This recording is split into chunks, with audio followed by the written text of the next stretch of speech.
Voilà, donc bonjour à tous. Merci de votre présence à ce 5e cours consacré cette année au mécanisme de la conscience et à sa nature. Et le thème d'aujourd'hui, c'est le temps de la conscience, la temporalité de la conscience. À quel moment est-ce qu'on devient conscient d'un aspect du monde extérieur? De quoi dépend ce temps? Est-ce qu'on est en ligne avec le monde extérieur ou pas? Et je voudrais concevoir ce cours en partie comme un hommage à Dan Dennett, qui est mort en avril 2024, il y a un peu moins de 2 ans, qui était vraiment un des géants de la recherche sur la conscience, que j'ai eu la chance de côtoyer plusieurs fois, y compris naviguer ensemble il y a quelques années, et réfléchir à ces problèmes de conscience. Et encore aujourd'hui, son livre « Consciousness Explained », La conscience expliquée, paru en 93, reste un des grands livres, des grandes étapes, je dirais, dans l'analyse scientifique de la conscience. Alors, rapidement, quelques-uns des thèmes de ce livre, que je vous recommande toujours. D'abord, l'idée que la conscience est une propriété fonctionnelle, qu'elle a à voir avec des fonctions particulière, supplémentaire peut-être dans l'évolution, qu'elle a une utilité donc dans l'évolution et que peut-être des machines pourront un jour avoir la même utilité supplémentaire liée au traitement conscient. L'idée qu'on ne doit pas faire appel à un théâtre cartésien ni à un homonculus. Ça, c'est une idée très importante. Vous savez qu'au début du XXe siècle, lorsqu'on imaginait des modèles en neuropsychologie, on disait il y a une image mentale. Et on avait cette idée que peut-être c'est approprié de parler d'image dans le cerveau. Image des mots, image des visages, etc. Et évidemment, ça pose un problème de récursion infinie qui est illustré, par exemple, par le film, je crois que c'est Men in Black ici, où vous ouvrez le crâne et il y a un petit bonhomme à l'intérieur. Le problème, c'est s'il y a un petit bonhomme qui regarde un écran dans le cerveau, évidemment, comment fonctionne ce petit bonhomme, cet homonculus? Est-ce que lui-même, il a un écran dans son propre cerveau? On a une régression infinie potentielle qu'il faut éviter. Et Dan Dennett, ça me paraît évident aujourd'hui, je crois maintenant qu'on a bien acquis l'idée d'une computation derrière la science de la conscience, mais l'idée de Dennett, c'est qu'au lieu d'avoir un homonculus, un petit bonhomme dans la tête qui lui-même n'est pas expliqué, il faut faire appel à, sa métaphore ici, c'est une armée d'idiots, c'est-à-dire une armée de processeurs qui chacun ont des fonctions tout à fait élémentaires, ils ne sont pas conscients bien entendu, mais dont le comportement collectif crée ce que nous appelons la conscience. Bon, une autre idée clé de Dan Dennett, c'est l'hétérophénoménologie. Je ne vais pas rentrer trop dans le détail, mais c'est une manière d'aborder ce dilemme qui est qu'on doit regarder la science de la conscience, on doit regarder les états subjectifs, propres à chacun, mais on essaie de le faire de façon scientifique à la 3e personne, un scientifique qui étudie les états subjectifs d'une autre personne. Alors l'hétérophénoménologie, c'est la manière d'aborder ce problème en demandant au sujet de rapporter ses états de conscience, de décrire le mieux possible ce qu'il a dans la tête à un instant donné, cet aspect subjectif, mais ensuite de traiter ces rapports conscients comme des données, comme les autres données, à côté des données objectives des neurosciences par exemple, et d'essayer de trouver une explication pour tout ça. Autrement dit, de ne pas prendre pour argent comptant ce que dit le sujet, ça fait partie des données qu'on doit expliquer, mais il n'a pas forcément un accès, bien entendu, à ces mécanismes directs de fonctionnement cérébral. Donc s'il dit « je vois de la couleur rouge », on accepte qu'il pense qu'il voit de la couleur rouge, mais on doit toujours expliquer que peut-être c'est une illusion et qu'il y a un mécanisme derrière qui n'est pas celui auquel il a un accès introspectif.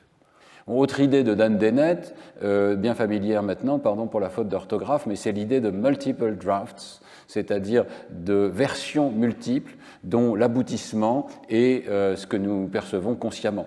Il y a de nombreuses étapes successives pour accéder à la conscience, et même au sein de la conscience, il peut y avoir des révisions dans le temps, on va le voir dans un instant, et c'est le résultat de tout ce calcul, ce foisonnement de calculs qui résulte dans ce que nous appelons le contenu conscient.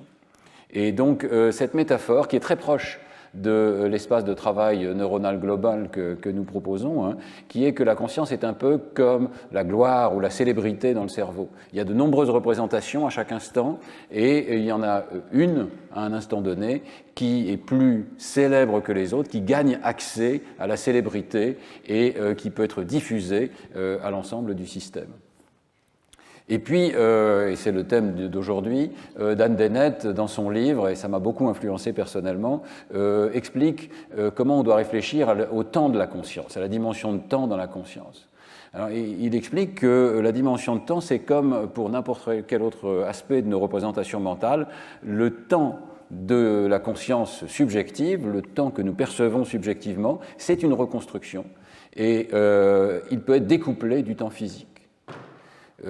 Si vous réfléchissez à la manière dont vous percevez la couleur verte, bon, on ne s'attend pas à ce qu'il y ait du vert dans votre cerveau. C'est toujours cette idée qu'on doit abandonner l'idée d'un théâtre cartésien. Donc la représentation mentale de la couleur verte n'est pas quelque chose de vert. C'est quelque chose de beaucoup plus abstrait, c'est peut-être un vecteur de haute dimension dans votre cerveau. Mais il en va de même pour la représentation du temps. La représentation du temps n'a pas besoin de se dérouler dans le même temps physique. La représentation du temps est aussi une représentation mentale, et on doit donc la détacher du temps physique et essayer de comprendre sa relation qui peut être complexe, réécrite par rapport au temps physique. Alors, tout ceci peut vous paraître un petit peu abstrait. Dennett l'illustre de façon magnifique. C'est un talent de Dan Dennett, c'est vraiment de donner des métaphores, des exemples, et en particulier dans la littérature scientifique aussi, des illusions visuelles qui sont particulièrement parlantes. Et l'une d'entre elles, c'est le mouvement apparent. Alors, je pense que vous percevez cette illusion actuellement. Vous avez simplement ici sur cet écran deux écrans qui changent régulièrement, l'un dans lequel il y a 2 points selon une diagonale et l'autre dans lequel il y a 2 points dans l'autre diagonale.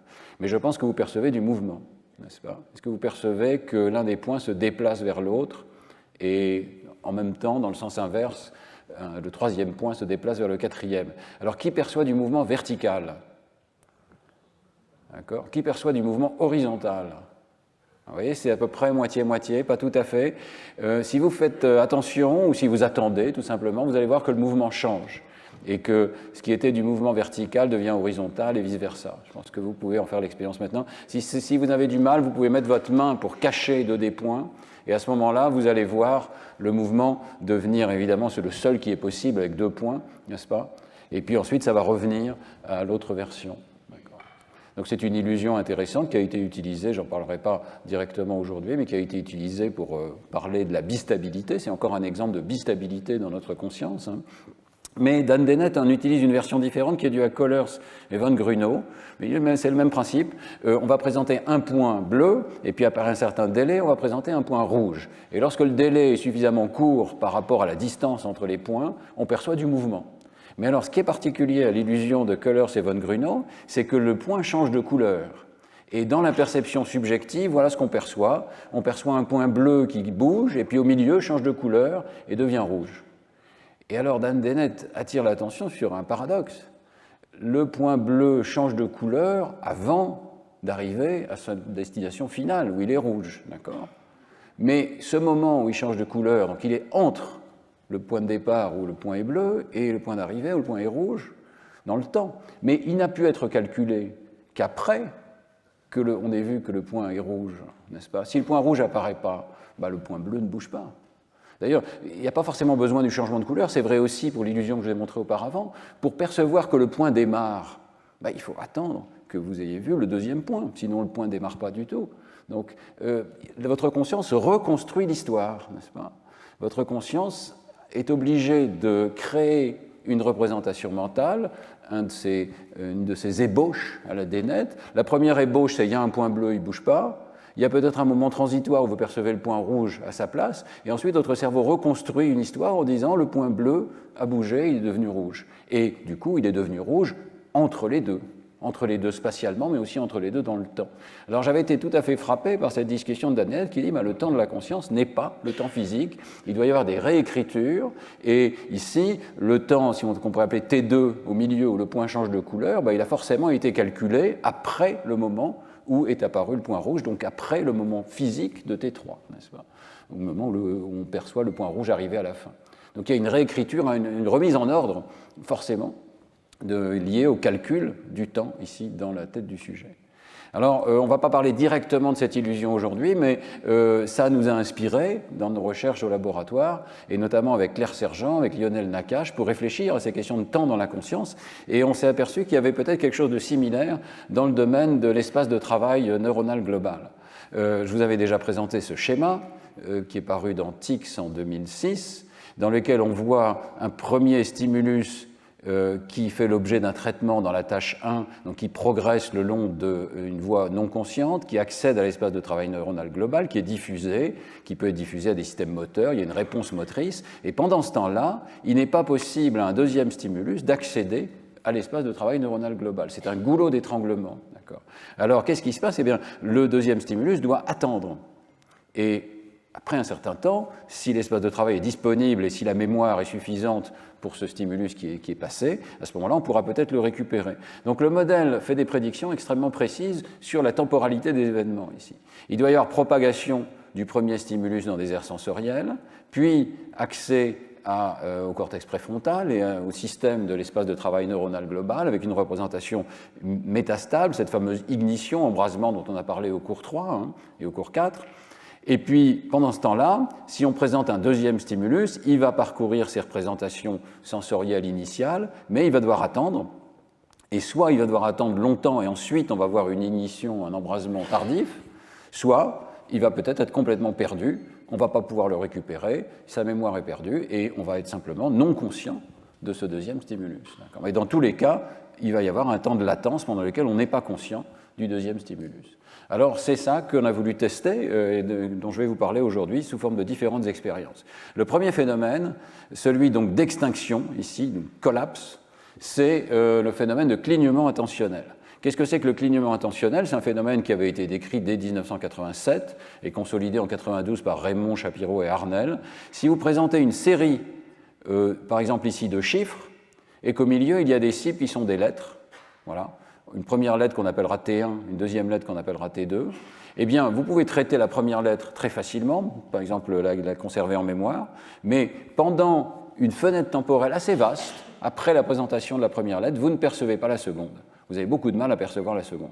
Ici, vous avez donc le pourcentage de rapport correct de la lettre T2, étant donné que vous avez rapporté correctement la lettre T1. Et vous voyez que selon l'intervalle entre les lettres, tout ceci est présenté très rapidement, à 10 lettres par seconde, donc tous les 100 millisecondes ici. Vous voyez qu'à 200, 300 et 400 millisecondes, il y a une sorte de fenêtre de creux ici, où on n'arrive pas à rapporter la deuxième lettre. Elle est rendue invisible.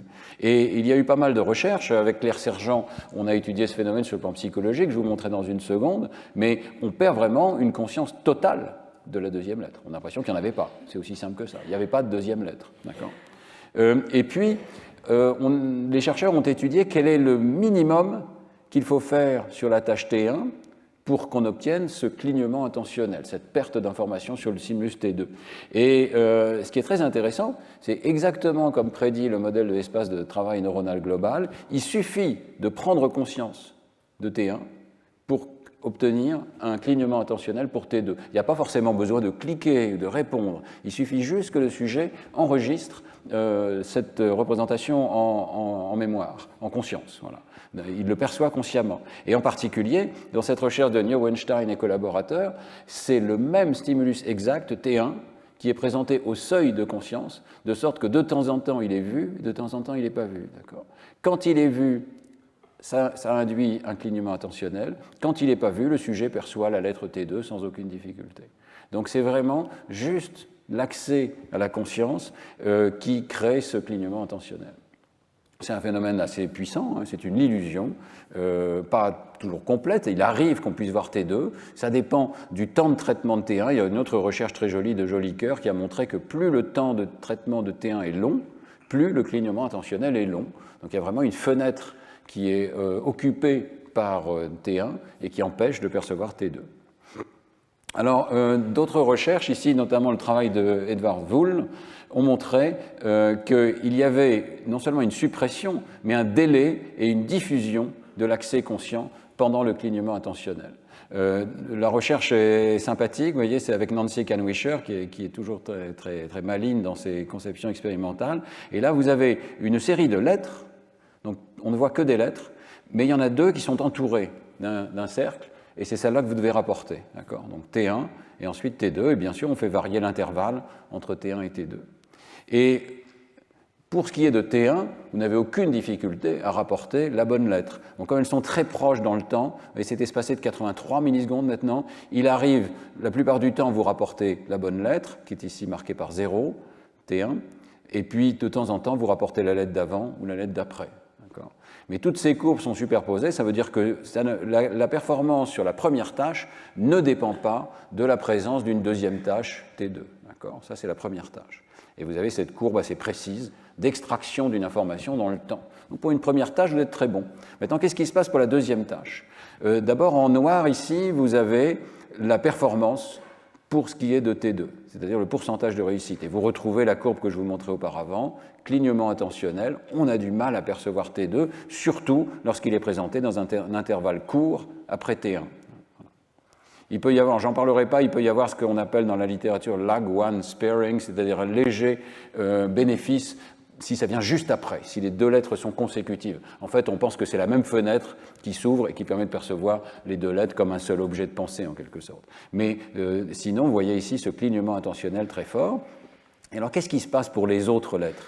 Vous voyez que on peut regarder chacune de ces courbes ici. Par exemple, regardons la courbe qui est marquée SOA2. Ça veut dire qu'il y avait juste une lettre entre les deux et ensuite la lettre cible. Alors, vous voyez que la lettre cible est très très mal perçue, c'est la courbe en orange ici, mais si le sujet rapporte une lettre, il lui arrive très souvent de rapporter la précédente, pas du tout la suivante. Et inversement, ici vous voyez peut-être à SOA4, donc un intervalle de 4 lettres entre T1 et T2, eh bien vous voyez qu'on commence à... Alors, quelle est la bonne courbe? SOA4, c'est les triangles, voilà. On voit ici, on commence à rapporter un petit peu la bonne lettre, mais on va décaler la courbe vers la lettre précédente ou vers la lettre suivante. Donc, il y a vraiment une sorte de creux de conscience, et dans cette période-là, les informations sont diluées dans le temps, décalées dans le temps, pour ne pas pouvoir être perçues pendant cette fenêtre temporelle où on est occupé par la première tâche. On va voir que ce délai, cette dilution, cette suppression, on peut les voir aussi dans l'activité cérébrale correspondante. On a commencé à faire des expériences dès 2005 avec Claire Sergent. Je remonte à cette expérience Princeps parce qu'elle est vraiment très belle et elle était déjà extrêmement diagnostique. On avait donc, dans le cadre de la thèse de Claire Sergent, on avait présenté des chaînes de caractères. La première était une chaîne de type OXXO ou l'inverse, et il fallait dire laquelle c'était. Et ensuite, avec un délai variable, on présentait un mot ou pas de mot du tout, c'est le contraste qu'on allait suivre avec l'activité cérébrale en EEG ici. Pour bien indiquer à quel moment il fallait faire attention, on entourait ce mot avec des carrés comme ça, et le sujet devait essayer de le voir, mais il était occupé par cette première tâche. Et on avait introduit plusieurs modifications intéressantes. D'abord, on pose tout de suite la question au sujet. Donc vous voyez qu'on commence par la question sur la cible 2. Est-ce qu'il y avait un mot ou est-ce qu'il n'y en avait pas? Et puis, on lui demande de rapporter la visibilité de T2. On lui demande de mettre ça sur un curseur ici, où il peut dire « il n'y avait rien du tout, je pense qu'il n'y avait pas de mot » ou bien « je pense qu'il y avait un mot ». Mais il y a plein d'essais où il y a un mot et le sujet ne va pas rapporter la présence d'un mot. En fait, on montre qu'il ne fait pas la différence entre la présence ou l'absence d'un mot dans un grand nombre des essais. Donc le fait d'être occupé par la première tâche empêche de voir ce deuxième mot. Alors on le voit très très bien dans l'analyse du comportement des sujets. Ici, donc, vous avez le curseur du sujet qui est capable de dire il y a un mot ou il n'y en a pas. Lorsqu'il y a un mot, on a un pourcentage de rapport assez élevé, et vous voyez qu'il y a un creux dans les rapports vus, et ce n'est pas juste un déplacement de la courbe qui dit « je vois moins bien » ou quelque chose comme ça, c'est l'augmentation considérable des rapports, pas vus du tout, visibilité zéro, il n'y avait pas de mots du tout sur l'écran. C'est vraiment une bascule, tout ou rien. Une fois plus, on retrouve ici cette idée que la conscience est bimodale, qu'elle bascule dans deux états possibles. On avait vu cela pour le masquage. Ici, vous avez le même phénomène ici pour le masquage en fonction du délai entre un chiffre et les lettres qui l'entourent. Et ici, on le retrouve pour le clignement intentionnel, cette bascule tout ou rien. Alors, avec les potentiels évoqués, on a pu enregistrer donc, les ondes cérébrales évoquées par un stimulus pas vu en soustrayant les essais où il était simplement absent. Donc en faisant cette soustraction, on enlève toute l'activité évoquée par la première tâche, par les masques, etc. On ne garde que la différence entre un mot présent et un mot absent. Mais on va faire la différence entre mot présent mais pas vu et mot présent mais il est vu. Donc en haut, traitement non conscient du mot, et en bas, traitement conscient du mot. Et c'est exactement le même stimulus, au même délai, etc. Alors je mets en route ce film qui avait été créé à l'époque avec Sylvain Baillet. C'est à prendre avec des pincettes parce que c'est une reconstruction de l'activité cérébrale sous forme de source. Donc vous savez qu'à partir de l'EEG, ce n'est pas d'une précision extraordinaire. Mais néanmoins, on voit très très bien ici une activité bilatérale du cortex occipital vers 100 millisecondes. Et si vous regardez, c'est exactement la même activité que ce soit vu ou pas vu. Donc le stimulus rentre, c'est normal. Les processeurs visuels travaillent, sont capables de faire leur travail, même si plus tard le sujet va dire « j'ai rien vu du tout ». Si on continue ce film, je vais aller vers 170 millisecondes, il y a la fameuse N170, vous voyez qu'il y a maintenant le traitement est beaucoup plus latéralisé à l'hémisphère gauche, il active ce qu'on appelle l'aire de la forme visuelle des mots, qui reconnaît l'orthographe des mots, la chaîne de lettres, et vous voyez toujours ce traitement absolument identique entre conscient et non conscient, pratiquement pas de différence. Alors, je vais continuer le film, et vous allez voir que maintenant, on va commencer à avoir une divergence. Il y a beaucoup d'activité dans le cortex temporal, mais elle diminue considérablement pendant un certain temps, et là, on commence à voir un surcroît d'activité dans le cas conscient par rapport au cas non conscient. Et ce surcroît d'activité, vous voyez, il est non seulement dans le lobe temporal, mais il commence à envahir les régions du cortex frontal inférieur ici et du cortex pariétal inférieur. Et si on continue le film, ça devient vraiment une différence très importante qu'on peut voir ici, par exemple. On a l'impression qu'il n'y a presque plus d'activité, ça n'est pas vrai, je pense que c'est un artefact de reconstruction des sources, mais vous voyez que l'activité est infiniment plus intense et il y a cet embrasement très large dans le cas conscient par rapport au cas non conscient. Et puis, si je continue, un phénomène très intéressant, mais qui avait déjà été écrit par Steve Luck, vous avez vu qu'il y a encore de l'activité ici, dans le cortex temporal, lié au traitement du mot non conscient, qui se prolonge jusqu'à 380-400 millisecondes, ce qu'on appelle la N400 à la surface du scalp, qui avait été observée par Steve Luck de façon massive. Elle peut tout à fait être encore présente sans qu'il y ait conscience de la part du sujet. Mais vous voyez la différence entre les deux ici. Dans le cas non conscient, l'activité est confinée aux régions temporales. Dans le cas conscient, elle a été amplifiée et elle a gagner accès à un espace beaucoup plus grand, notamment dans le cortex préfrontal et dans les deux hémisphères. On peut prolonger le film encore un petit peu. Vous voyez que l'activité que se prolonge en bas est beaucoup moins en haut. Donc là, il y a vraiment une durée d'activation, une métastabilité dont on a parlé dans les cours précédents. Alors, je vous montre les mêmes choses sous forme de carte, ce qui nous permet de les regarder plus calmement. Voilà donc la carte au niveau du scalp. C'est les vrais enregistrements de potentiel évoqués au moment de la P1 vers 100 millisecondes, et vous avez vraiment des topographies rigoureusement identiques pour les cas vus ou pas vus. Même la N1 vers 180 millisecondes, ici, est presque rigoureusement identique entre les deux conditions. Et cette fameuse N400, là, liée à un traitement sémantique des mots, vous voyez qu'elle est présente, elle n'est pas identique, mais elle est présente dans le cas non conscient.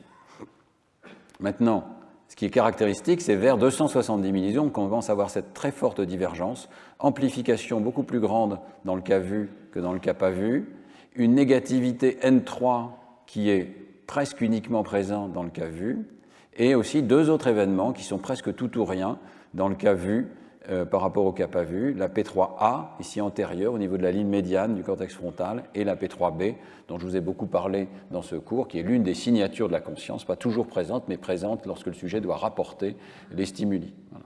Donc, vous avez des événements tardifs, toujours cette idée que la conscience est tardive, largement tout ou rien, avec une bascule très rapide entre les deux états, dans le cas conscient par rapport au cas non conscient. On l'a pu le voir d'une autre manière, c'est une autre figure de l'article ici, comme on a le curseur du sujet qui nous dit « j'ai bu parfaitement, j'ai pas vu du tout, je pense qu'il n'y avait pas de mots », ou bien tous les états intermédiaires, ici, on peut classer en fait les essais en 4 catégories. Vous voyez, les essais très bien vus, les essais vus mais avec une perception moins bonne, les essais intermédiaires, et puis les essais pas vus du tout. Et lorsqu'on fait ce travail, on s'aperçoit que certaines ondes sont largement continues en fonction du curseur, et d'autres sont au contraire beaucoup plus discrètes. Vous voyez ici, il y a une sorte de variation continue de la N2, alors qu'il y a un caractère discret de la N3 qui est présente que dans les deux états d'en haut et pas dans les deux états d'en bas. Même chose pour la P3A et dans une certaine mesure pour la P3B. Vous voyez qu'il y a d'autres événements ici qui se produisent, mais la P3B elle-même est très largement spécifique de l'état conscient. Voilà. Donc on peut, dans une certaine mesure, trouver des événements tout ou rien, et en tout cas une bascule vers 270-300 millisecondes, vers des états tout ou rien. Et on avait conclu ici que la perception consciente dépend à la fois d'une négativité et puis de positivité plus tardive. C'est à peu près l'état de la littérature. Vous vous souvenez que la semaine dernière, on avait discuté le fait que les ondes positives peuvent disparaître s'il n'y a pas de rapport conscient, mais que les négativités tardives restent, sont métastables, présentent un caractère tout ou rien, etc. C'était le cours de la semaine dernière. Ici, à droite, vous voyez une reconstruction des sources, mais aussi dans le temps. Donc ici, par exemple, dans le cortex temporal moyen, vous voyez très bien que vers 200 millisecondes, il y a une activation très forte, et en fait aussi forte dans le cas conscient que dans le cas non conscient. Hein. La courbe gris léger, c'est le non conscient, la courbe gris noir ou noir, c'est le cas conscient. Et vous voyez que ça commence exactement de la même manière, mais ensuite, il y a un caractère soutenu pour le cas conscient uniquement. Et puis ici, vous voyez assez nettement, avec un peu de bruit dans les données toujours, hein, mais vous voyez quand même nettement une activation spécifique de l'état conscient dans le cortex frontal dorsolatéral, frontal inférieur et le singulaire antérieur, ici encore plus tardif. Donc on avait déjà vu dans 2005 ces signatures d'une divergence très rapide entre état conscient et non conscient durant le clignement intentionnel. Je vous rappelle que l'invisibilité ici est causée uniquement par le fait que vous êtes occupé à faire autre chose.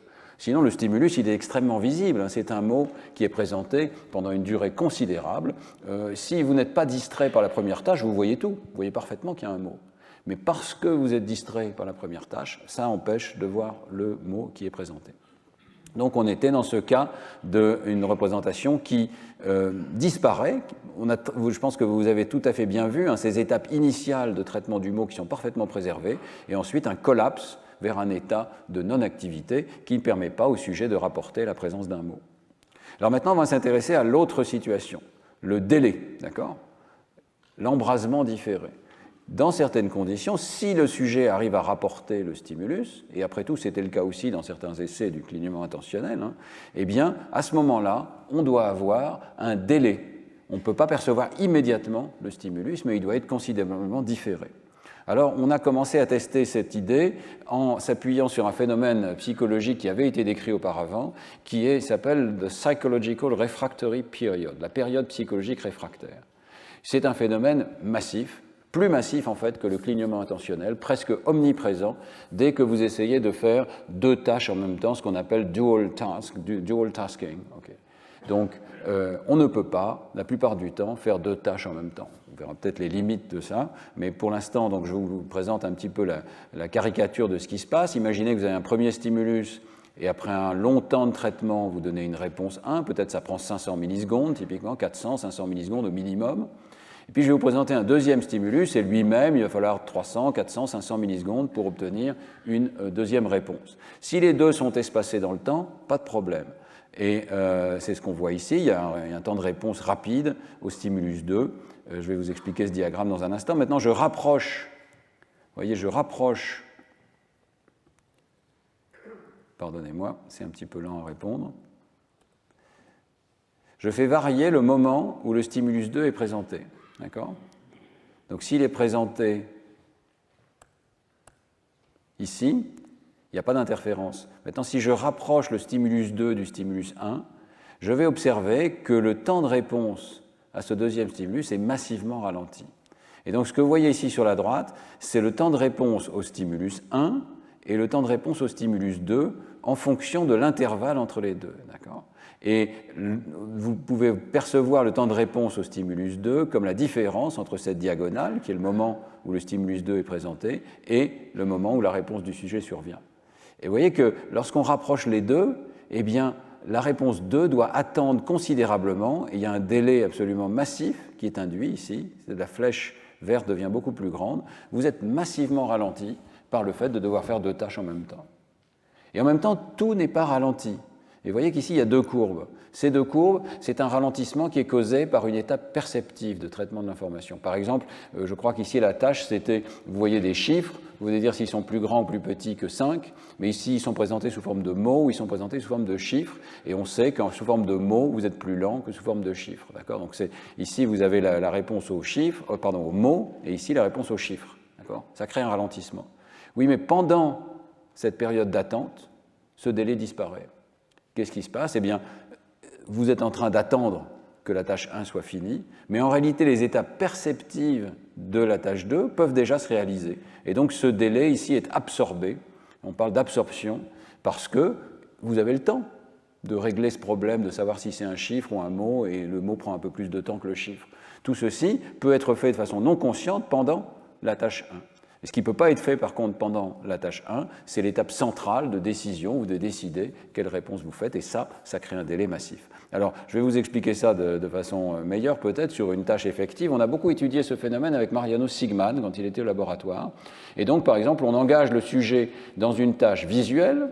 Il s'agit de comparer un chiffre avec 5, dire si c'est plus grand ou plus petit que 5, et vous allez répondre avec la main droite. Et puis, en même temps, ou avec un délai, vous allez recevoir un son, et vous devez dire s'il est aigu ou grave, et vous répondez avec la main gauche. Et alors, on a tout fait pour que les choses soient faisables en même temps. On a présenté les stimuli dans deux modalités différentes. Une des réponses est faite avec une main, l'autre réponse est faite avec l'autre main. Les hémisphères qui commandent ces mains sont différents. Et pourtant, on observe une collision massive, un ralentissement massif entre ces deux tâches. Voilà un peu la théorie derrière cette idée, et voilà les temps de réponse des sujets. Quelle est la théorie?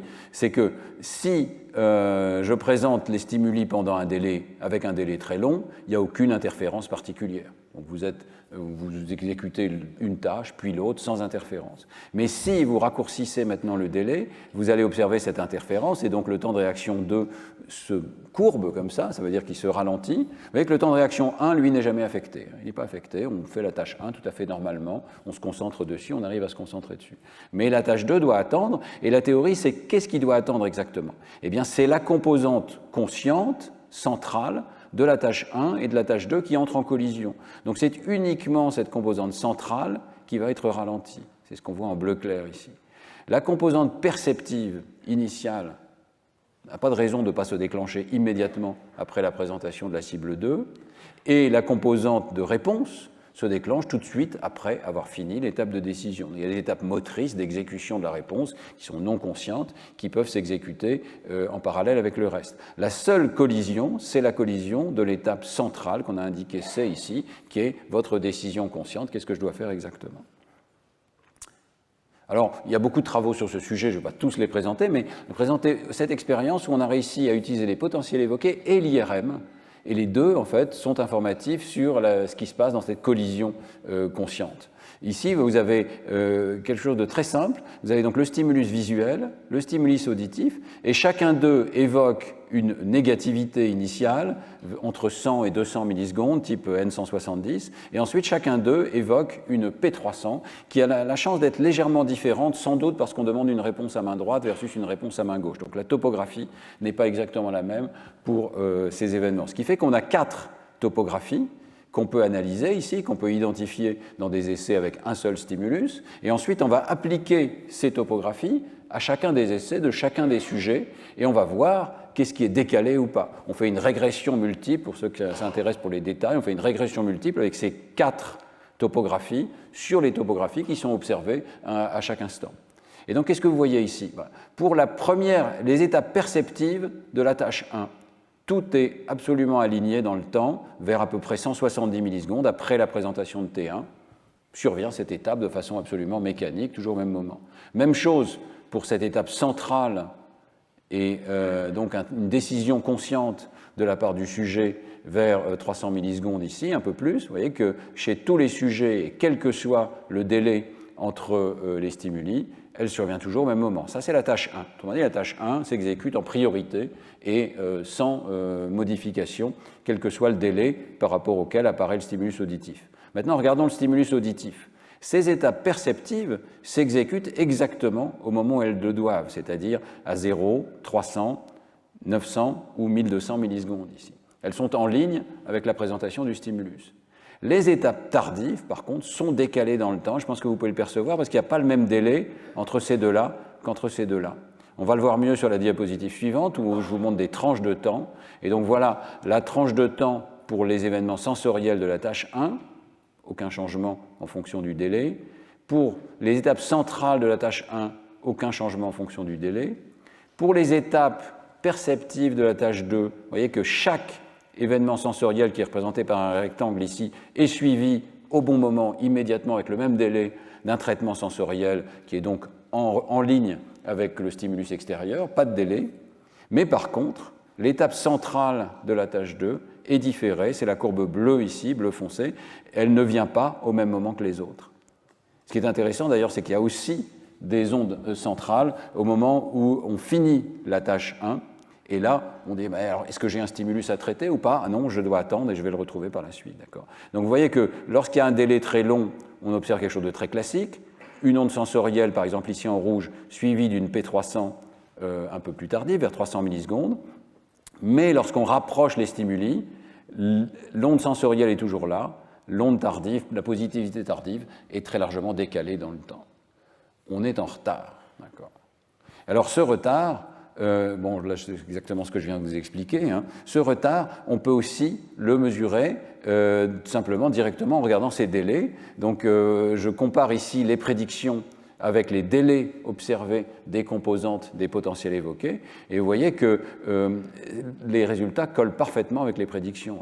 Le temps de réponse est ralenti, ça se traduit par cet aplatissement ici, le temps de réponse devient constant, quel que soit le moment de présentation du stimulus, et ce n'est vrai que de l'étape centrale de la tâche 2, autrement dit ce qui est en bleu clair ici. L'étape perceptive de la tâche 2, elle est représentée en vert ici, vous voyez qu'elle, pardon, en rouge ici, elle est représentée, elle survient exactement au moment où le stimulus apparaît sur l'écran.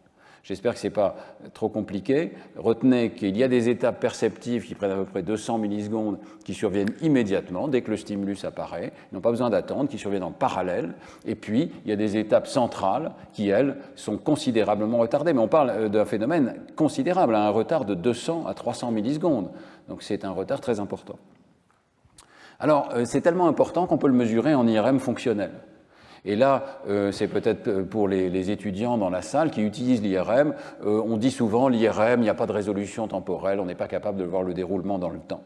Bien, dans cet article, avec Mariano Sigman et dans d'autres, on a montré que si il y a une très bonne résolution dans le temps, il faut aller la chercher.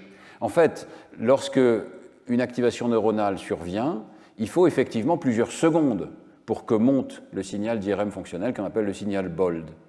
Oui, mais il monte avec une certaine raideur, et donc si les événements sont décalés dans le temps de 200 millisecondes, eh bien la courbe de réponse BOLD en IRM, même si elle survient 3 ou 4 secondes plus tard, elle va être décalée elle également. Et on a des astuces pour mesurer finement ce décalage. On peut simplement regarder à quel moment elle monte, bon. Mais nous avions utilisé une astuce ici qui était de modéliser cette réponse BOLD assez lente, comme ça, sur plusieurs secondes, par une fonction sinus et une fonction cosinus. Et quand vous faites ça, vous pouvez utiliser les poids de ces fonctions sinus et cosinus, vous pouvez calculer l'arc tangente et vous obtenez la phase de la réponse qui est traduit en fait le délai de la réponse. Alors au moins pour l'arrivée de ce signal, vous pouvez mesurer des délais qui sont de l'ordre de 100, 200, 300 millisecondes sans grande difficulté. Ici, on parle de délais qui sont importants. Donc l'IRM mesure des délais. Et c'est ce que vous voyez ici. Alors cette fois-ci, l'image est très précise sur le plan spatial parce que l'IRM mesure très finement chaque point de l'espace. Et pour chaque point de l'espace, on peut regarder quel est l'effet de ce SOA, donc ce décalage entre T1 et T2, ce décalage entre les deux événements sensoriels, auditifs et visuels. Et vous voyez ici que le cortex visuel y répond instantanément parce que le stimulus est présenté toujours à 0, alors que le cortex auditif y répond avec un décalage temporel qui se mesure en secondes ici, qui correspond exactement au décalage temporel qu'on a introduit dans le stimulus. Le stimulus auditif vient avec un délai entre 0 et 1,2 secondes qui se reflète exactement dans l'activation du cortex auditif. Puis vous voyez qu'on a des phénomènes qui sont un petit peu différents dans d'autres régions. Par exemple, dans cette région ici, vous voyez clairement une représentation du temps de réaction des sujets. C'est logique parce qu'il est en train de répondre avec, alors ça doit être sa main gauche, là, donc c'est son cortex droit qui s'active et on voit un reflet du temps de réaction du sujet. Ici, vous avez une représentation qui vous montre quelles régions ont cet effet linéaire et quelles régions ont cet effet non linéaire. Et c'est l'effet non linéaire qui va nous intéresser.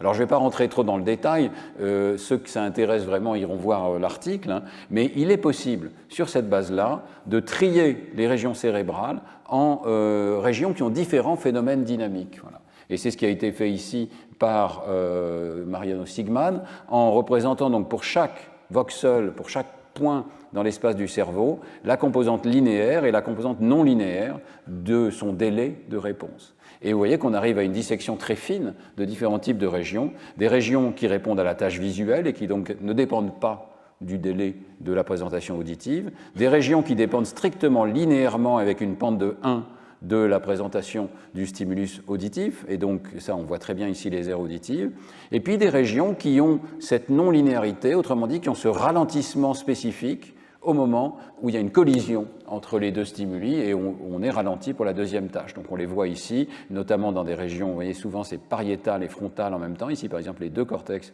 pariétaux, et il peut y avoir des non-linéarités supplémentaires liées au fait qu'au moment de la collision, quand vraiment les deux stimuli surviennent en même temps, le cerveau a un problème supplémentaire qui est d'arriver à se maintenir focalisé sur la première tâche et ne pas se laisser distraire par la seconde. Donc on voit des activations supplémentaires. Voilà. Donc, sans rentrer dans le détail, nous avions vu ici qu'il y a différents réseaux pariéto-frontaux qui jouent un rôle dans cette collision, qui entrent en collision, et on peut mesurer ce délai de collision avec l'IRM fonctionnel. Alors, je vous ai montré donc deux phénomènes. Un phénomène dans lequel il y a le clignement intentionnel, on perd toute conscience parce qu'on est en train de faire autre chose, et puis un phénomène qu'on appelle la période psychologique réfractaire où on est retardé. Et on s'est posé la question avec Sébastien Marty, est-ce qu'on ne pourrait pas avoir les deux dans la même manip, les deux phénomènes en même temps? Après tout, ça devrait survenir. Soit vous n'êtes pas conscient du tout, soit si vous êtes conscient, vous allez être en retard.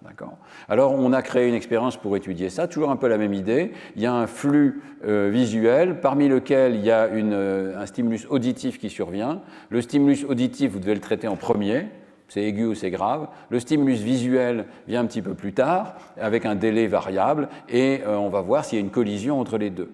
Et on fait donc varier le délai entre l'auditif et le visuel. Au passage, des gens comme John Duncan, par exemple, avaient dit on ne peut pas avoir de clignement intentionnel entre des stimuli de modalités différentes. Dans ce cas-là, ça ne marche pas. Ce n'est pas vrai. Même avec des stimuli de modalités différentes, on observe les deux phénomènes de période psychologique réfractaire et de clignement intentionnel. Ici, vous voyez le temps de réaction. Je l'ai présenté sous une forme qui est peut-être plus intuitive. C'est le temps de réaction mesuré par rapport au moment où apparaît le stimulus T2 ici. Donc, vous voyez qu'il se ralentit considérablement, c'est le même phénomène que tout à l'heure, c'est la période psychologique réfractaire, il se ralentit considérablement quand il y a une collision, c'est-à-dire quand le délai entre T1 et T2 est faible, alors que le temps de réponse à T1 est absolument constant. Donc ça, c'est la période psychologique réfractaire, c'est le phénomène le plus facile à obtenir. Mais dans les conditions de cette expérience, on a aussi obtenu un clignement intentionnel, c'est-à-dire que vous n'arrivez pas toujours à répondre à T2. Et ici, vous voyez qu'on arrive presque toujours à répondre à T1, mais il y a bon nombre d'essais, particulièrement lorsqu'on entre en collision ici, où on ne voit plus T2 du tout, et on ne répond pas, parce qu'on a l'impression qu'il n'y avait pas de stimulus T2 du tout auquel il fallait répondre. Donc une fois qu'on a les deux phénomènes dans la même expérience, eh bien, on peut utiliser nos outils de décodage pour regarder qu'est-ce qui se passe dans le cerveau à ce moment-là. Et ici, je vous montre donc une représentation avec laquelle vous êtes peut-être familier maintenant, qui est cette matrice de généralisation à travers le temps qui nous montre comment on décode la trajectoire de l'activité cérébrale. Donc vous avez le temps sur l'axe des X et aussi sur l'axe des Y. On entraîne ici un décodeur à décoder les étapes de la tâche 1. Pour ce faire, on compare des essais où le sujet a dû répondre au son, qui était en premier, versus d'autres essais où il se contentait d'écouter passivement le même son sans devoir répondre. Et donc on voit toutes les étapes de décision et de réponse de la tâche 1. Et vous voyez que le déroulement de la tâche 1, qui est représenté par la diagonale ici, se déroule presque exactement de la même manière que vous ayez ou pas un deuxième stimulus visuel qui survient à des délais différents. Donc que vous ayez un délai très court ou un délai plus long, ou même que vous disiez « j'ai rien vu du tout », eh bien, vous avez pratiquement le même déroulé temporel de la tâche 1. Toujours la même idée, vous arrivez à vous concentrer, vous pouvez traiter la tâche 1 normalement. Qu'est-ce qui se passe pour la tâche 2? Je vais revenir un petit peu, vous voyez qu'il y a de légères différences, je vais y revenir dans la diapo suivante ici. Mais qu'est-ce qui se passe pour la tâche 2? Vous voyez quelque chose de très différent. Une dilution et un délai de la tâche 2 par rapport à la tâche 1 et une disparition presque complète des étapes tardives ici, lorsque le sujet dit « j'ai rien vu ». Je répète comment c'est fait. On entraîne un décodeur à dire « il y avait une lettre cible » ou alors « il n'y en avait pas ». Donc on voit à long délai, on voit très bien le décours temporel d'une tâche normale, hein, qui, à partir de 200 millisecondes ici, commence à faire la différence entre une lettre cible ou pas. Et on voit que ces étapes, non seulement sont diminuées, mais sont différées dans le temps. Il faut regarder la courbe noire ici du milieu, c'est le moment où vous avez le pic de décodage. Et le pic de décodage se décale par rapport à la diagonale. Ça veut dire que le décodeur qui marchait à 500 millisecondes, maintenant il marche plutôt à 600 ou à 700 millisecondes. Ces étapes-là ont été décalées dans le temps. Ce qui survenait auparavant à 500 millisecondes survient pendant la collision mentale, plutôt vers 600 ou vers 700 millisecondes. On le voit d'une autre manière ici. Je vous montre des décodeurs qui ont été entraînés à différents moments, 200, 300, 400, 500, 600 millisecondes. Et pour chaque décodeur, je peux regarder comment il généralise à tous les temps de l'expérience. Donc ici, c'est le temps par rapport à la présentation du stimulus T1. Et vous voyez que donc un décodeur précoce répond précocement, un décodeur plus tardif répond plus tardivement, c'est la fameuse diagonale qu'on voyait dans la diapo précédente, et pratiquement toutes ces étapes se déroulent de façon normale, que vous ayez ou pas un deuxième stimulus qui est en train d'attendre. La tâche T1 se déroule normalement. Les étapes précoces sont essentiellement non affectées. Vous voyez qu'il y a une très légère compression des étapes tardives. Le début est absolument identique dans toutes les conditions, mais la fin de ces étapes s'est raccourcie un petit peu lorsque le délai est court. Donc, quelque part, il y a quelque chose dans le système qui sait qu'il y a un stimulus qui est en train d'attendre et qui raccourcit un petit peu le traitement, n'est-ce pas ? Voilà. Et ce qui est intéressant, c'est que ça ne se produit absolument pas dans les essais où il y a un clignement intentionnel. Quand il y a un clignement intentionnel, vous n'avez pas vu le stimulus 2, à ce moment-là, il n'y a aucun changement par rapport au cas, il n'y a pas de stimulus du tout. Voilà. Donc, cette compression est liée au fait que vous êtes conscient, vous avez commencé à traiter le stimulus 2. Alors, regardons maintenant ce qui se passe pour le stimulus 2. Là, vous voyez que c'est complètement différent. Donc, vous avez les effets des différents délais ici. Vous voyez que les décodeurs précoces continuent de faire leur travail de façon strictement insongée. Donc, ces étapes de traitement précoce détectent. C'est intéressant, détectent qu'il y a une lettre cible dans le flux visuel. Mais dans la courbe noire, ne vont pas arriver du tout à la traiter plus loin. Ça va s'arrêter, le traitement va s'arrêter là. Et dans les courbes rouges, le traitement va continuer. Le sujet va répondre, mais vous voyez que plus la collision est forte, plus le délai est court entre les deux, donc plus la courbe est rouge ici, et bien plus les étapes vont être considérablement différées. Et on voit donc à la fois une réduction d'activation pour la courbe noire, qui sont les essais avec le clignement intentionnel, et un énorme délai, dilution et délai des étapes tardives. Les étapes les plus tardives, c'est essentiellement un délai rigide. Vous voyez, le délai lié au traitement de la tâche 1 se transpose de façon pratiquement rigide aux étapes tardives de la tâche 2. Les étapes centrales, elles sont en partie diluées, comme on le voyait tout à l'heure dans l'expérience comportementale de Edvard Wool, dilution et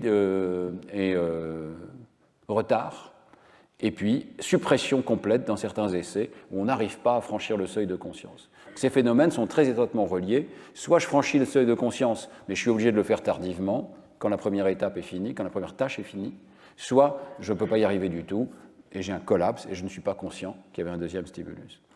Voilà un peu l'image magnifique de notre ami Sébastien Marty. Vous voyez qu'on a mis ensemble ici les deux décodeurs, le décodeur pour la tâche 1, le décodeur pour la tâche 2. Et on a mis directement le délai entre les stimuli. Donc chaque tâche induit une sorte de fuseau. Imaginez ce stimulus qui rentre dans le système, qui parcourt toute une série d'étapes. C'est ça qu'on voit sur cette diagonale ici. Et même chose pour le stimulus 2. Lorsqu'ils sont bien écartés dans le temps, aucun problème, les deux tâches se déroulent chacune suivant leur parcours normal. Maintenant, je rapproche progressivement le stimulus 2 de la tâche 1 et je commence à voir des différences. La tâche 1 qui est un petit peu raccourcie, d'accord ? Mais surtout, la tâche 2 qui est considérablement retardée. Et si vous regardez ici, vous voyez qu'il y a une partie des étapes qui reste absolument sur la diagonale, autrement dit qui est inchangée, et puis soudainement, et c'est plutôt vers 400 millisecondes ici, des étapes qui sont massivement retardées, d'accord ? Qui sont poussées, qui sont repoussées, on le voit, d'autant plus qu'on est proche de la tâche 1. La tâche 1 repousse l'autre. C'est vraiment une sorte de collision mentale. Mariano Sigman, qui est un physicien, faisait l'analogie avec les accélérateurs de particules où on crée une collision entre deux objets. Ici, on crée une collision entre un objet visuel et un objet auditif. Et la collision ne survient qu'à certaines étapes au moment de ce goulot d'étranglement central. Alors la prédiction pour la conscience là-dedans, parce qu'ici je vous montre juste des temps de réaction, après tout, je n'ai pas demandé au sujet de quoi il était conscient, enfin sauf si on regarde les essais Blink où il n'a rien vu du tout, mais il n'a juste pas répondu, hein. Mais si on demandait au sujet de quoi il est conscient là-dedans, eh bien on devrait prédire que le rapport subjectif du moment où est survenu T2 est différé. Le sujet n'est pas conscient du tout de T2. Il ne peut pas être conscient de T2 avant que T2 ait accédé à son espace de travail global. Donc, les sujets ne devraient devenir conscients du stimulus 2 que lorsqu'ils ont été libérés de la tâche 1. Et ils ne devraient pas être conscients que T2 est en train d'attendre dans un buffer non conscient quelque part. Alors avec Sébastien et au départ aussi avec Mariano Sigman, on s'est dit, et Jérôme Sacure et un étudiant qui s'appelait Corralio, on avait essayé de tester cette prédiction-là, et c'est une idée que je continue de trouver intéressante, qu'on n'a pas suffisamment poursuivie, l'idée de quantifier l'introspection. Non seulement on demande au sujet est-ce que tu as vu, est-ce que tu n'as pas vu, mais on lui demande combien de temps ça a pris pour faire une tâche. Et on s'est dit finalement, tout ce qu'on fait en temps de réaction objectif, où on mesure combien de temps il faut à un sujet pour cliquer sur un bouton, on peut aussi le faire en temps subjectif. Combien de temps penses-tu que ça t'a pris pour réaliser une tâche donnée? Et on peut lui donner un curseur entre 0 et 1 seconde, on peut le calibrer en lui donnant des stimuli auditifs pour qu'il sache vraiment à combien correspond 200 millisecondes, 400 millisecondes, etc. Tout ça marche très bien. Et si on fait une tâche simple, vous voyez, on obtient une excellente corrélation entre l'introspection du temps de réponse et le temps de réponse réel des sujets. Donc en haut, vous avez le temps de réponse réel, en bas, vous avez le temps de réponse introspectif. C'est dans une tâche de comparaison de nombres ici, qui est un peu ma tâche fétiche. Donc les sujets doivent dire c'est plus grand ou plus petit que 45. Vous savez que quand les nombres sont proches, vous êtes ralenti. Vous voyez très bien cet effet de distance ici, mais il est là aussi dans l'introspection. Les sujets sont conscients que ça leur a pris un petit peu plus de temps à certains essais que d'autres, et il y a une bonne corrélation entre les deux. Il y a quelque chose à expliquer, mais qui est peut-être explicable ici, c'est que les sujets pensent que c'est plus court. Même s'ils ont été bien calibrés auparavant, ils ne sont probablement pas conscients des étapes perceptives et motrices, et peut-être de certaines autres étapes, mais donc leur introspection, c'est que ça leur a pris moins de temps que ça ne leur a réellement pris. Mais à part ça, ils sont tout à fait conscients de cette étape centrale de la tâche de décision qui crée ce délai de temps de réaction. Maintenant, vous faites ça dans une tâche double. Vous faites exactement la même chose, vous demandez l'introspection du temps qu'il a fallu pour juger un chiffre, mais vous faites précéder ça d'un stimulus auditif. Et vous avez, on retrouve ce qu'on a trouvé auparavant, pour le temps de réaction 1, vous avez une bonne introspection, c'est ce qui est en pointillé bleu ici, mais pour le temps de réaction 2, vous avez toujours cet énorme ralentissement lié à la collision entre les deux tâches, avec c'est un effet de 300 millisecondes ici. Le sujet est 300 millisecondes plus lent lorsqu'il est occupé par la tâche auditive et qu'il ne peut pas tout de suite se tourner vers le chiffre, mais l'introspection, néant. Le sujet n'a aucune introspection du fait qu'il a été ralenti de 300 millisecondes par la collision entre les tâches. C'est ce que prédisait le modèle. La collision centrale, on ne peut pas en être conscient, puisque par définition, l'espace conscient est déjà occupé par la tâche 1. N'est-ce pas? Alors on a été encore plus loin, et j'aime beaucoup cette introspection quantifiée. On peut vraiment poser des tas de questions au sujet. C'est assez étonnant d'ailleurs. Ça veut dire que notre introspection, elle est quand même très riche, mais elle est parfois très fausse. Parfois très juste et parfois très fausse. Alors ici, on a fait exactement la même tâche qu'auparavant, mais on a demandé avec Sébastien Marty dans Cognition de répondre à 4 questions. Il m'a dit la tâche du sujet, c'est vraiment un peu extrême ici. D'abord, il doit répondre à T1, stimulus auditif. Ensuite, il doit répondre à T2, stimulus visuel, qui était ici une lettre. Et puis ensuite, il répond à 4 questions. Combien de temps il vous a fallu pour faire la tâche 1? Combien de temps il vous a fallu pour faire la tâche 2? À quel moment est venue la lettre par rapport au son? Avec quel délai? Et puis, est-ce que, et ça c'est une question un petit peu plus subtile ici, est-ce que vous aviez du temps libre entre le moment où vous avez fini la tâche 1 et le moment où la lettre est arrivée, ou bien, au contraire, est-ce qu'elle est arrivée pendant que vous étiez en train de faire la tâche 1? D'accord. On pose toutes ces questions au sujet, on l'entraîne un petit peu, on le calibre, donc il sait ce que veulent dire ces durées, et puis on lui pose toutes ces questions à chaque essai. Voilà. Et on arrive à reconstruire sur cette base-là, d'abord ce qui s'est passé objectivement, et puis ce qui s'est passé subjectivement. Donc objectivement, voilà une autre manière de représenter les données. Vous avez le temps de réaction pour la tâche 1, qui est à peu près ici de 650 millisecondes, et puis vous avez le temps de réaction pour la tâche 2 en fonction du moment où a été présenté le deuxième stimulus T2 ici, d'accord? Et vous avez donc des temps rapides quand il y a un intervalle considérable entre les deux, et des temps de plus en plus longs à mesure qu'il y a une collision entre les deux stimuli. Voilà maintenant la reconstruction subjective du même phénomène. Et vous voyez qu'il y a d'énormes différences. Il y a des similarités. D'abord, le temps de réaction 1 est correctement introspecté, plus court que le temps de réaction réel. Hein. Donc ça c'est l'introspection, ici c'est le temps de réaction réel, mais bien corrélé entre les deux. En bleu, vous avez ce phénomène qu'on réplique ici magnifiquement, hein. Nous ne sommes pas conscients du ralentissement de la barre bleue ici. Nous ne sommes conscients que de la partie qui dépasse après la tâche 1. De quoi nous ne sommes pas conscients non plus? Nous nous trompons sur le moment où la lettre a été présentée. Nous ne sommes conscients que du moment où la lettre est présentée en dehors de la fenêtre de collision avec la tâche 1. Mais nous ne sommes pas du tout conscients de la lettre, du fait que la lettre puisse être présentée pendant la tâche 1. Et ça, c'est vraiment spectaculaire parce que ça inclut des essais à 0 ici. 0, ça veut dire que la lettre et le son sont présentés au même moment. Mais le sujet croit que la lettre a été présentée au moment où il a fini la tâche 1 ici. C'est ça qu'indique la barre rouge. Et puis la barre verte, ou plutôt la longueur de la barre grise ici, indique également leur estimation de est-ce que j'avais du temps libre ou bien au contraire est-ce que la lettre est arrivée trop tôt. Eh bien, on a une très bonne conscience du temps libre. C'est normal parce qu'on est libre, l'espace de travail est libre de s'intéresser à ces phénomènes, mais on n'est pas du tout conscient du temps occupé. On n'est pas conscient du fait que la lettre survient au bon moment. Et si on soustrait les deux, on obtient la barre verte qui est, on a une excellente conscience du moment où on a fini la tâche 1. On sait quand on a fini la tâche 1. D'accord ? Donc on a à la fois une très bonne conscience du temps pour certains événements, tout ce qui concerne la tâche 1, combien de temps elle dure, quand est-ce qu'elle se finit. Une fois qu'on est libéré de la tâche 1, on a une excellente conscience de la tâche 2. Mais pendant qu'on est occupé à la tâche 1, on a vraiment une tâche aveugle, voilà, un blind spot, mais un blind spot au niveau non pas périphérique comme dans la rétine, mais vraiment au niveau central ici. On ne peut pas être conscient d'autre chose quand on est occupé par une tâche aussi simple que de juger si un son est aigu ou est grave. Alors, ce qui est quand même étonnant, c'est que le stimulus T2 peut être sauvé. Pourquoi il peut être sauvé? Pourquoi est-ce qu'après 300 millisecondes, on peut encore le voir, dans un certain nombre d'essais en tout cas? Eh bien, sans doute parce qu'il y a un buffer sensoriel qui conserve, avec sans doute une exponentielle décroissante, une trace de ce qu'était ce stimulus. C'est une étape non consciente, mais qui a quand même une sorte de mémoire de travail, on y reviendra, ou une mémoire à court terme plutôt, on y reviendra dans le cours suivant. Alors, ça a conduit Claire Sergent ensuite, de façon tout à fait indépendante, et quelques années plus tard, à une prédiction assez marrante, et qui vraiment découple complètement la présentation des stimuli de leur prise de conscience.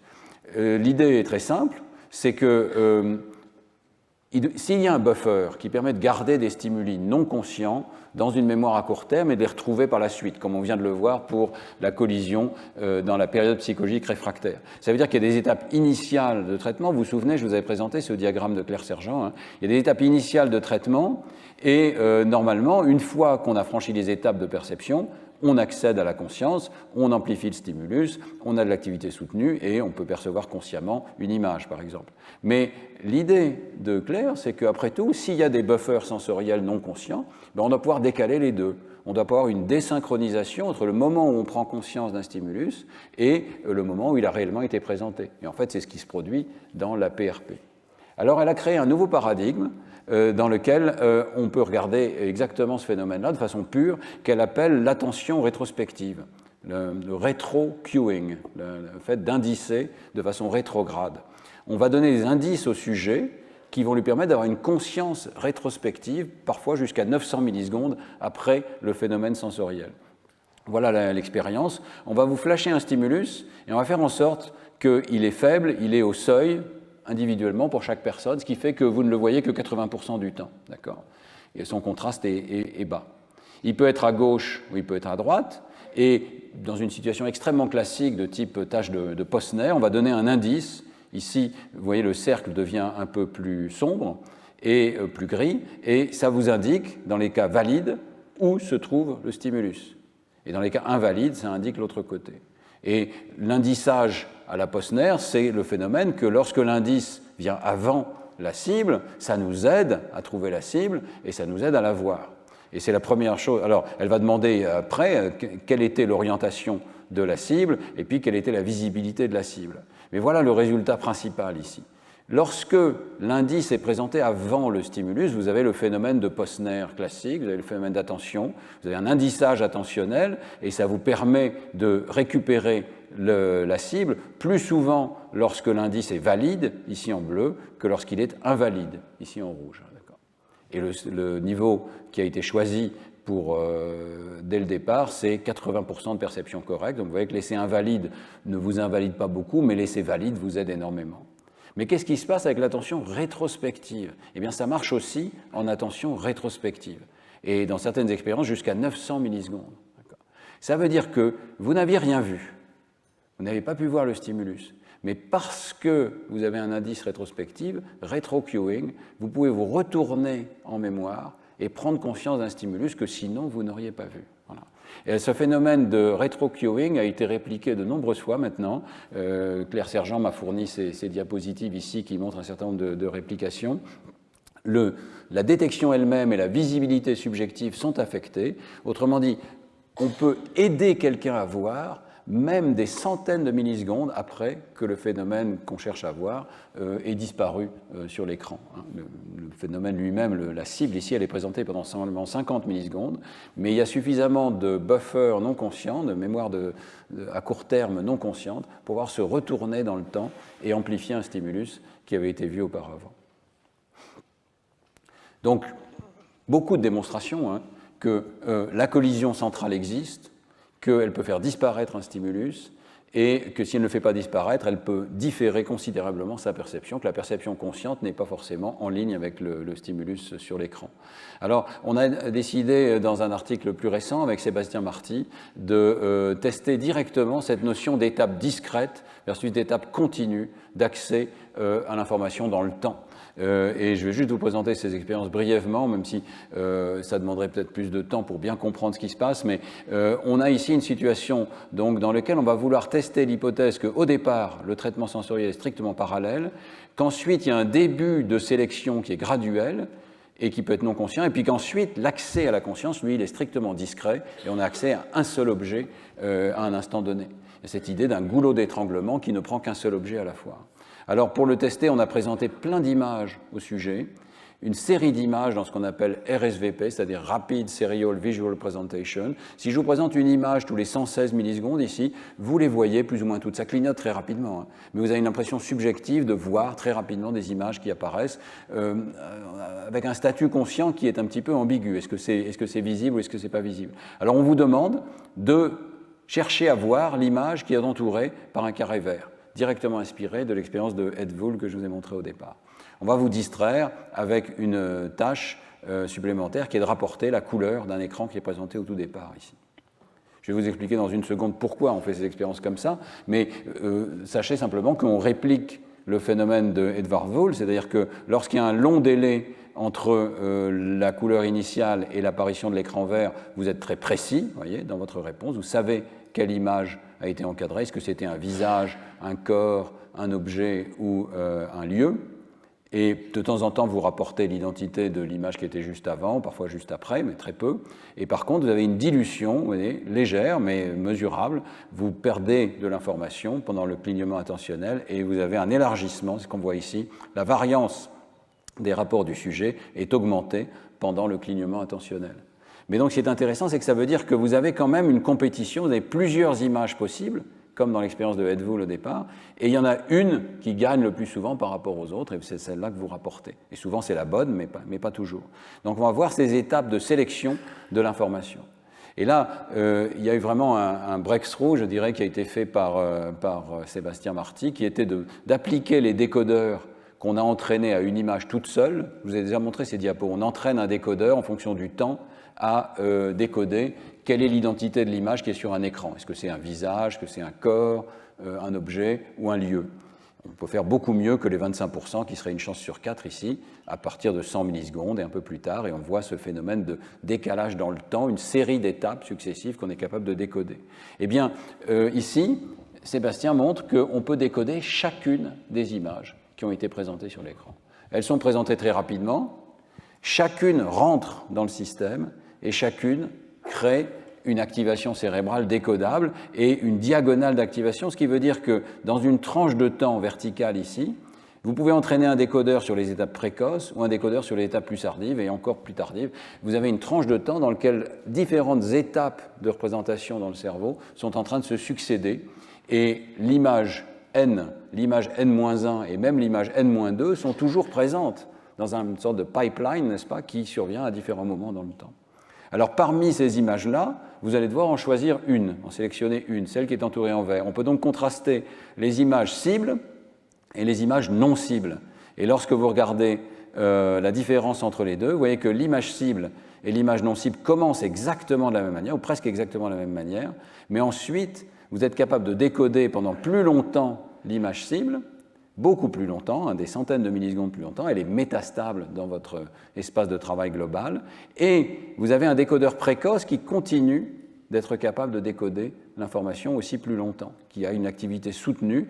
Vous entraînez le décodeur vers 170 millisecondes ici, mais il continue d'avoir une activité soutenue pendant plusieurs centaines de millisecondes. Donc à la fois accès à l'espace de travail global et amplification descendante d'un traitement précoce. Et alors ce qui est extrêmement joli, c'est que Sébastien Marty a pu montrer que l'étape tardive, elle est tout ou rien. On ne voit que le stimulus que le sujet va rapporter, on ne décode pas les autres stimuli, alors que l'étape précoce, elle est diluée dans le temps, elle est encore graduelle. Donc il y a à la fois dans le cerveau des étapes graduelles de sélection de l'information, et puis une étape la plus tardive, vers 370 millisecondes ici, qui reflète ce caractère tout ou rien de l'accès à la conscience.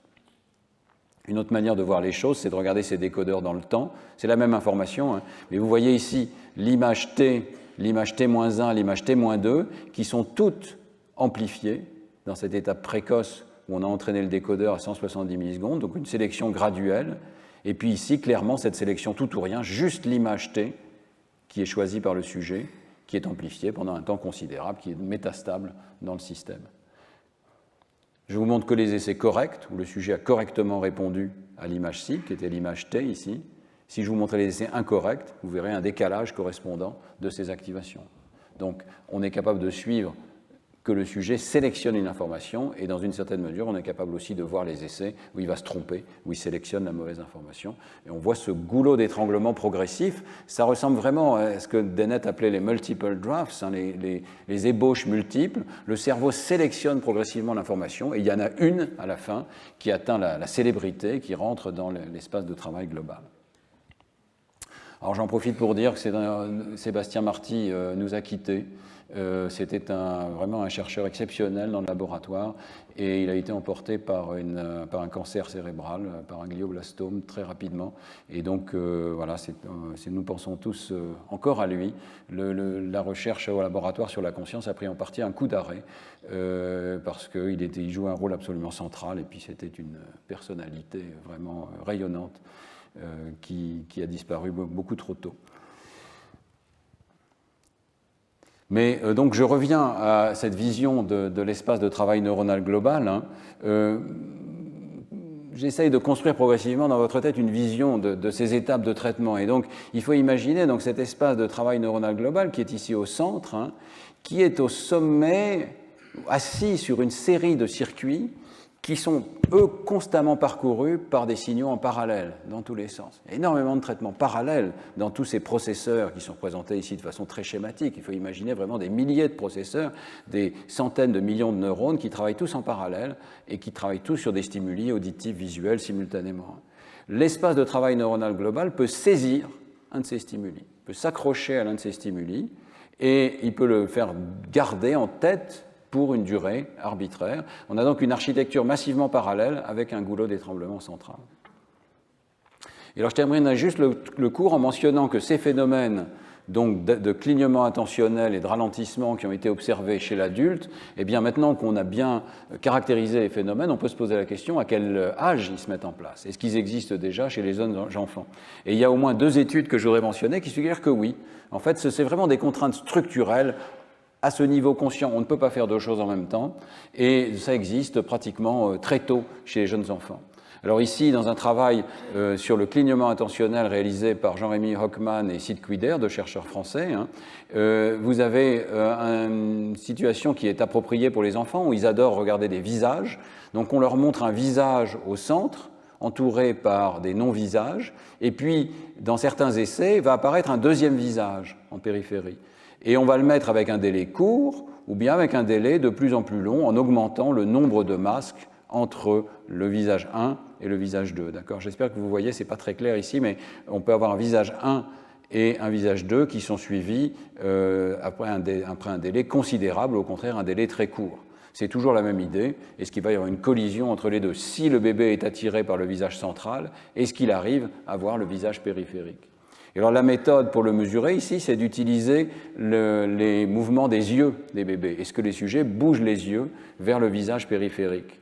Et vous avez ici, il y a beaucoup d'expériences dans cet article, qui ne sont pas complètement consistantes, mais pas loin.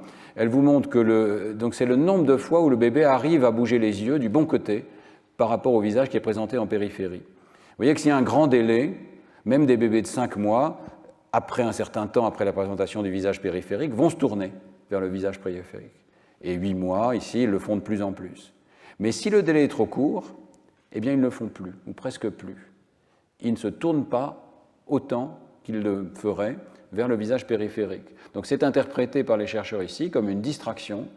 Le bébé a été engagé dans le stimulus central, il n'arrive pas à voir et à se tourner vers le stimulus périphérique.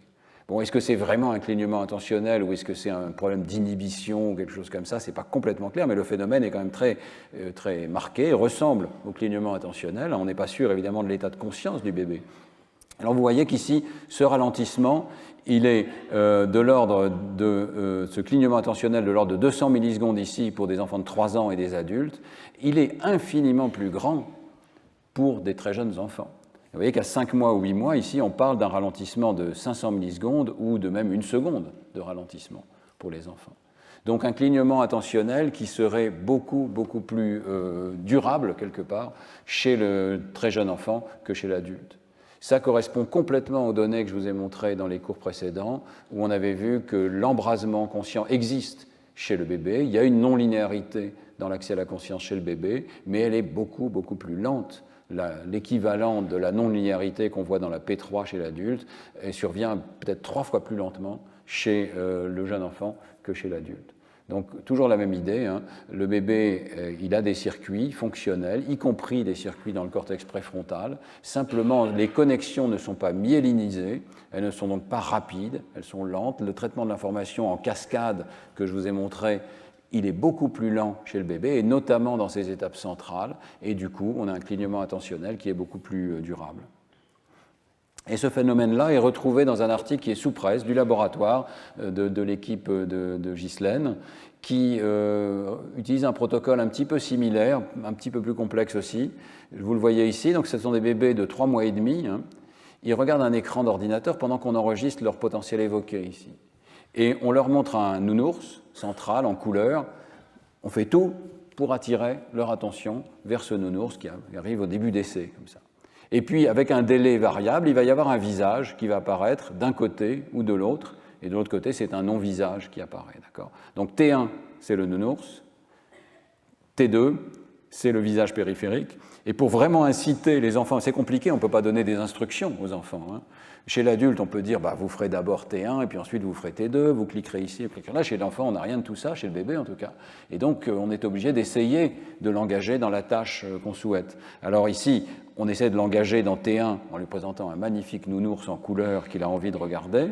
Et puis on essaye de l'engager dans la tâche T2 en lui montrant que ça anticipe sur un stimulus T3 qui, lui, va être parfaitement visible, qui est présenté pendant une grande durée, qui est le même visage présenté longuement. Donc ça lui donne, on espère, ça lui donne envie d'aller voir ce visage en périphérie parce qu'il va le voir ensuite plus nettement. Ça va lui indiquer à 100% quel est le côté du visage T3.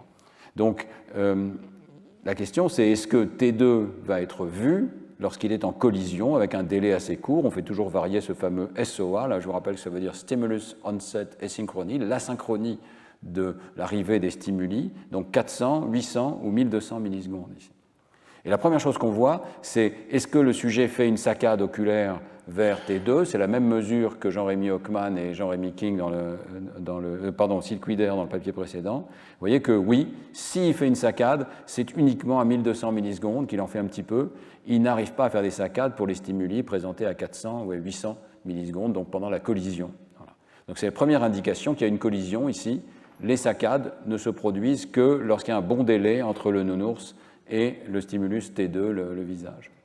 Deuxième indication, même si le sujet ne fait pas de saccade, on peut mesurer le diamètre de sa pupille. Et vous voyez que le diamètre de sa pupille reflète la présence d'un visage ou l'absence d'un visage. J'ai oublié de vous dire, pardon, que T2 est parfois pas présenté. Donc on va comparer les essais T2 présents et les essais T2 absents, n'est-ce pas? Ça va nous permettre d'avoir une comparaison de ce qui se passe dans le cerveau et ici dans les yeux.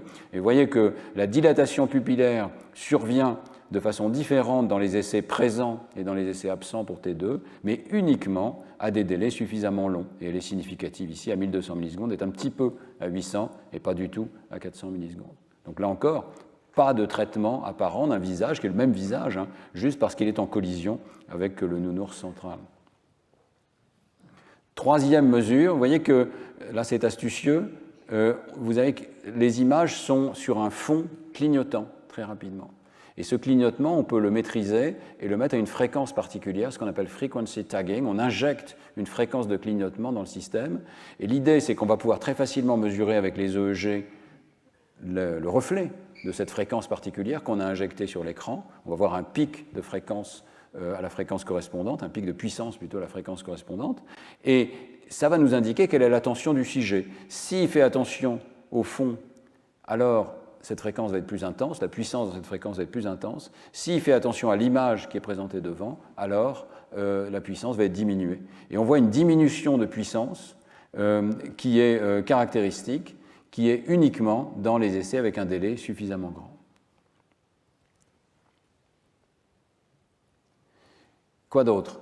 Il y a beaucoup de détails dans cet article qui tous concordent pour dire que le bébé subit un goulot d'étranglement central. Alors il y a un premier détail qui est assez intéressant, c'est que les visages peuvent être présentés à droite ou à gauche, et dès cet âge-là, il y a déjà une latéralisation. L'hémisphère droit est un petit peu meilleur pour percevoir les visages, et donc quand le visage est présenté du côté gauche, toutes les mesures dont je viens de vous parler sont un petit peu plus augmentées par rapport au cas où le visage est présenté à droite et donc atterrit dans l'hémisphère gauche. Donc il y a une visibilité plus grande, et notamment à 800 millisecondes, le visage qui est présenté du côté gauche, donc à l'hémisphère droit, peut être sauvé et être vu probablement par l'enfant. En tout cas, ces mesures sont augmentées, ce qui est compatible avec une latéralisation de la perception des visages. Et puis alors, dernier phénomène, et j'arrête là, évidemment, toute cette idée suppose que le bébé s'est engagé dans le stimulus T1. Alors avec un adulte, c'est facile, on lui demande de faire une tâche, on peut vérifier qu'il a cliqué du bon côté, qu'il a fait attention, et on peut éliminer les essais où il n'a pas fait attention. Chez le bébé, on fait ce qu'on peut, on espère qu'il a été attiré par le stimulus central, mais ce n'est peut-être pas toujours le cas. Alors les chercheurs ont eu l'idée ici de trier les essais qui ont subi plus ou moins d'engagement de la part de l'enfant sur ce stimulus central. Et donc François Leroy a appliqué ici une idée qui avait déjà été publiée séparément, qui est de regarder ce qu'on appelle le flyby, c'est-à-dire la vitesse avec laquelle un essai s'approche de la moyenne ici. Donc on a créé un potentiel évoqué moyen pour la P400, et on regarde à quelle vitesse un essai donné s'approche de cette étape-là, et on peut trier les essais en essais courts et essais lents. Et ce qu'on voit, effectivement, c'est logique, on a trié les essais en fonction du délai de la P400, donc elle est plus ou moins différée ici, mais il y a des étapes antérieures qui sont très différentes et qui suggèrent un engagement beaucoup plus grand.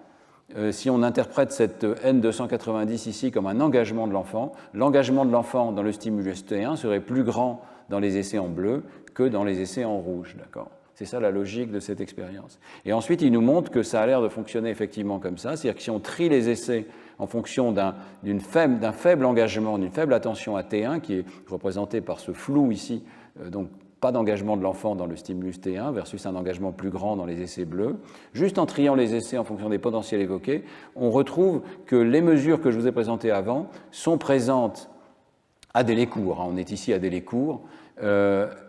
Uniquement lorsque le sujet n'est pas engagé par le stimulus T1 ici. Donc, on a trouvé des marqueurs de conscience à délai long. Ils existent également à délai plus court lorsque le sujet n'est pas suffisamment engagé dans T1. Il fait moins de saccades quand il est engagé que quand il n'est pas engagé. Les saccades sont dans la bonne direction plus souvent quand il n'est pas engagé que quand il est engagé, et la différence de frequency tagging, de fréquence vue dans les stimuli, n'est pas la même dans les essais où il est engagé, dans les essais où il n'est pas engagé. Donc dans toutes ces conditions, on a l'impression qu'on peut percevoir ce que le bébé perçoit. On sait qu'il y a des essais où il s'engage fortement dans T1, et dans ce cas-là, les marqueurs de conscience à T2 ne sont pas présents, et inversement. Alors je vais m'arrêter là. Je voudrais simplement donc résumer très brièvement ce qu'on a vu aujourd'hui. On a vu qu'un phénomène crucial dans l'analyse de la conscience, c'est la collision centrale. Dans énormément de situations, nous ne pouvons pas prendre deux décisions en même temps, nous ne pouvons pas prendre conscience en même temps de deux objets extérieurs. C'est une étape centrale qui est ralentie alors que les étapes sensorielles ne le sont pas. Voilà. Et ça veut dire, pour revenir à Dan Dennett et au sujet général de ce cours, que le moment où nous prenons conscience d'une représentation mentale peut être dramatiquement différent du moment où l'événement survient réellement. Et on l'a vu de différentes manières. D'abord, chez un bébé, mais aussi chez nous tous, la conscience est en retard par rapport à un stimulus, même quand il y a un stimulus unique. Ce retard est au moins de l'ordre de 300 millisecondes pour un événement qui n'est pas prédit. Alors, si l'événement était prédit, on pourrait peut-être anticiper, donc c'est différent. Mais ici, je vous ai parlé d'événements qui ne sont pas prévisibles, qui surviennent dans un ordre aléatoire, et dans ce cas-là, il faut au moins 300 millisecondes, et sans doute plus, pour faire le calcul et décider d'une prise de conscience. Et puis, ce délai peut être encore bien plus grand chez le bébé. Il faut imaginer que ces petits-enfants sont en retard considérable par rapport au monde extérieur. Je pense que ça correspond bien à notre intuition. Quand on interagit avec des petits-enfants, il faut parfois 1 seconde, 2 secondes, plus, pour arriver à attirer leur attention et avoir une prise de conscience. Mais je crois qu'elle existe. Beaucoup d'indices suggèrent qu'elle est là. Et puis, on a vu un troisième cas où c'est vraiment dramatique, c'est la PRP, le ralentissement lié à la collision. Si vous êtes occupé par une tâche, vous pouvez devenir complètement aveugle à d'autres tâches. Si vous arrivez à voir le deuxième stimulus, c'est avec un délai très important. Et le rétro-cueing, le paradigme de Claire-Seck-Jean, suggère qu'on peut encore sauver des stimuli qui sont en attente. Mais tant qu'ils sont en attente, on n'en est absolument pas conscient. Alors ça, c'est le phénomène le plus important. Nous ne sommes pas conscients de tous ces délais. Il faut l'analyser par toutes ces méthodes psychologiques. Pardonnez-moi pour la complexité un petit peu de ces méthodes qu'on a mis en jeu aujourd'hui, mais c'est tout simplement parce que nous n'en sommes pas conscients du tout. Nous avons des délais de plusieurs centaines de millisecondes dont nous ne sommes pas conscients. Voilà. Et alors, ce qui est quand même spectaculaire, c'est que le détail de toute cette phénoménologie et de toutes ces, à la fois les aspects objectifs et subjectifs de la conscience, la non-conscience des délais, s'explique très bien par ce schéma extrêmement simple ici du modèle de l'espace de travail neuronal global. Je dis ça parce que je considère que ça fait partie des données fondamentales sur la conscience que tous les modèles devraient expliquer. Et honnêtement, des modèles qui font appel à la périphérie, qui disent que c'est des activations dans les aires postérieures du cortex pour les stimuli visuels qui sont responsables de la prise de conscience, n'expliquent pas pourquoi la simple présence d'un stimulus auditif ou d'une tâche beaucoup plus abstraite, faire un calcul mathématique ou des choses comme ça, peut autant vous empêcher de prendre conscience d'un stimulus visuel banal, comme un mot qui est présenté pour une grande durée sur l'écran. Donc il y a des phénomènes fondamentaux expliqués là de collision centrale qui me semblent nécessiter, sinon le modèle de l'espace de travail global, au moins quelque chose de similaire, c'est-à-dire un système tardif, lent, central, qui met en compétition des stimuli de modalités très différentes. C'est cela que le modèle de l'espace de travail neuronal global explique relativement bien. Et avec ça, je vous remercie de votre attention. Je vous donne rendez-vous à la semaine prochaine. Merci.